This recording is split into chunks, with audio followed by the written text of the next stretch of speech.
Mom, can you hear? Okay.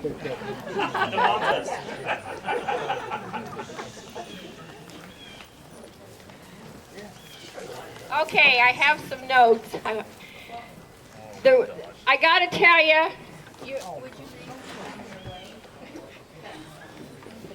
I gotta tell you a little bit about how this day happened.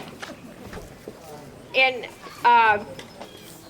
Bruce, which is Donald's oldest son, always comes back to Iowa from Texas for the sweet corn in August. And so him and Charlie, and that'd be Bunk's boy, decided they was going to get together. And that was in 2004, and we met at a sports bar of 7 first cousins. And we had and spouses, and we had a good time, so we decided to try to do it again. In 2008, they met at our house because it seemed to be the central location. And Barry and Dee cooked for that also.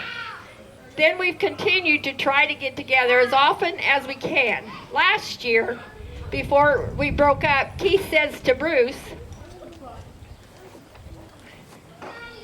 "Well, you be back next year about the same time when the corn's ready?"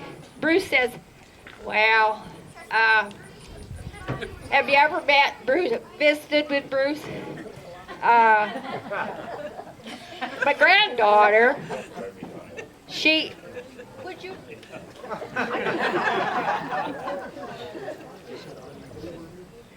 My granddaughter made the remark that she would like to come to Iowa and see where Grandpa was raised because she'd never met any of her Iowa cousins. And Keith says, "Oh, well, that'd be a good idea to get everybody together." So later on, we talked about it, and I said to Keith, "Sound like a lot of work to me. You're in charge. You get to do the letters and get a hold of everybody." And he turned around to me and he says, "You get to charge to do the MC." So that's why I'm here. My knees are shaking too, Keith. Are you happy?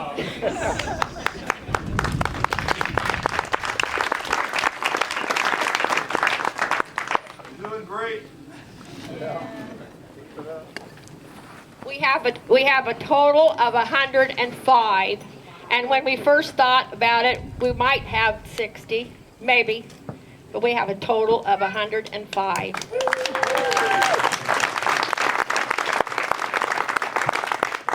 I'm going to start with Charles and Proda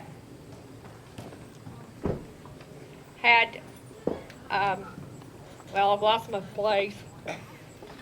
Rick, say something to her to piss her off so she's not shy. I got in trouble already.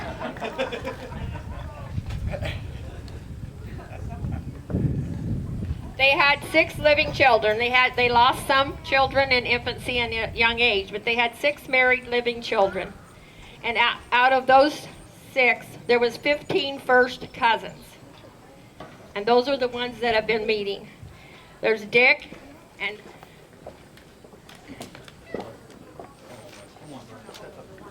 today, I would like the ones that are direct descendants of Dick. There's 7 that signed up today. You got to remember, Dick was the oldest, so it's been quite a challenge for these people to come. The 7 of Dick's family stand up.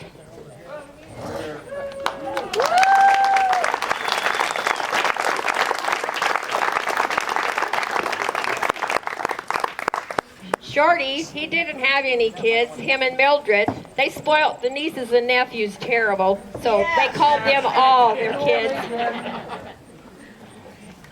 Bunk and Uleta, there's 26 of their family here today.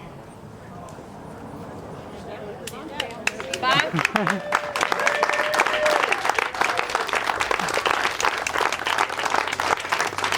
Hugh and Louise. That's us. They have 29 here today.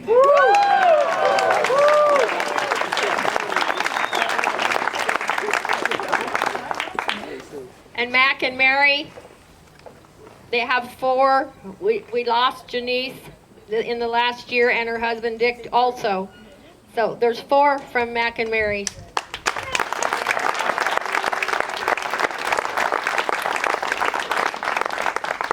Donald and Alice has 31 here today.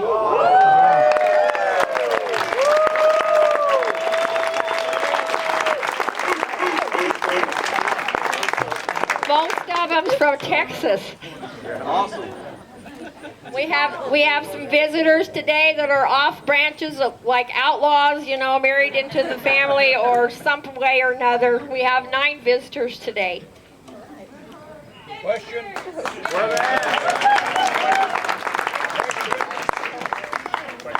Who's the oldest? We're getting to that. You probably. We're going to do it now.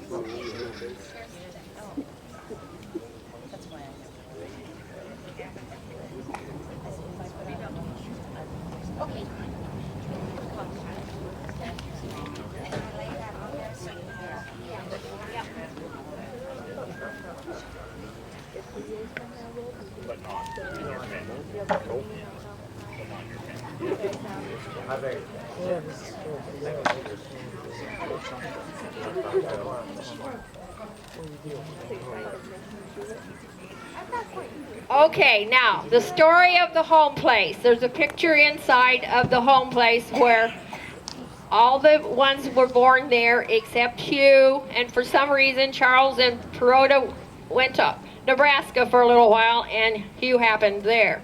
Then they came back, and Mary was born in town here. That's what our records say, anyway. And so that was the story of the home place of Charlie and Perota. And I can't tell you what year it was. They tore that down. All the boys came back and tore that down and moved the lumber down to the lake and built a cabin. And this is a story about the cabin. The story of the Donald Walters cabin. In 1892, Charlie and Perota Walters built a home north of Elston. There they raised 6 children, 4 of them born in the home: Dick, Ray, Bunk, and Donald. Hugh in Nebraska and Mary in Elston. They lived there until Donald bought the farm and they retired into Grand River. Donald and Alice and their family lived there until 1953 when they moved into Elston. Donald became ill in 1964 and remained in poor health the rest of his life. Sun Valley Lake was started in 1972 when Donald sold 40 acres of his farm for the lake.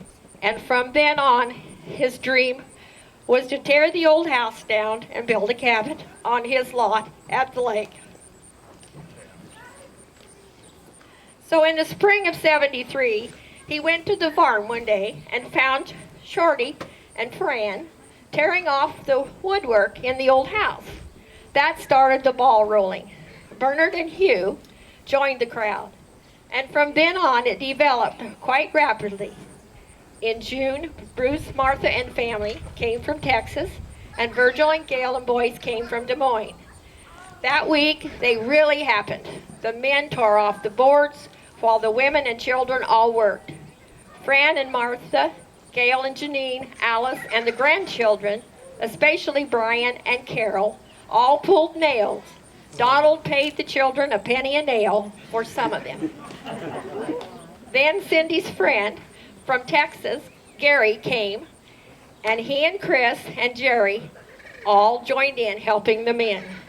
At last, the old house was completely down, and the boards were all sorted and piled, ready to start the cabin.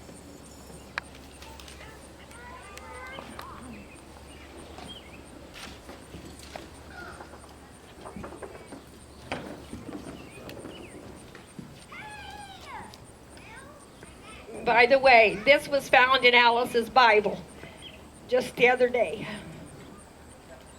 The foundation was poured, then Donald, nephew Don Walters, his wife Donna, children Julie, Jeff, and Jim, and Bunk and Eulalia all arrived to start the frame.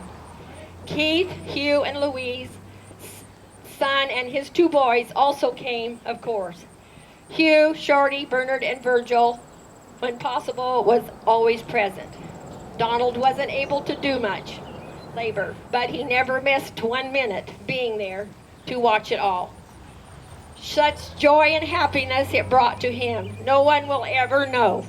He felt like he had reunited his own family, and such pleasure he enjoyed having all of them around his table every noon at a revealing tales of the things that they used to do.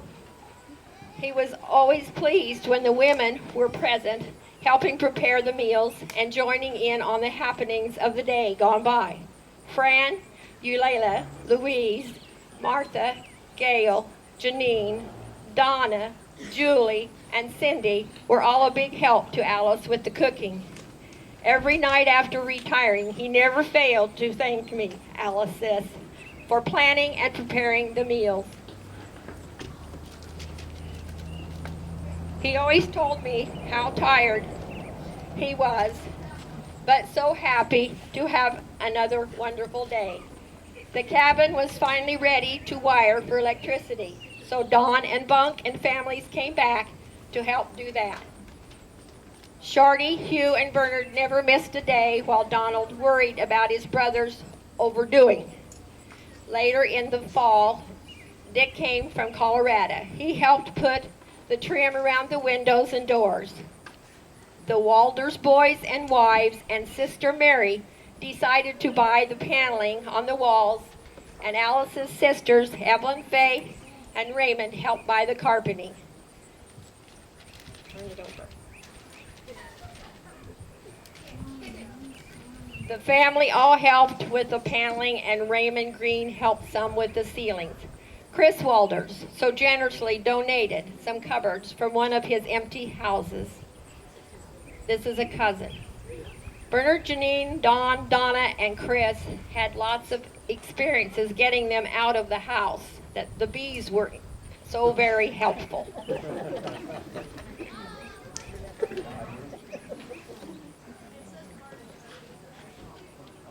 All of these wonderful people and gifts brought Donald many tears and so very much happiness. It was his desire to build this cabin for his own family and for all the Walters and their families to use and enjoy.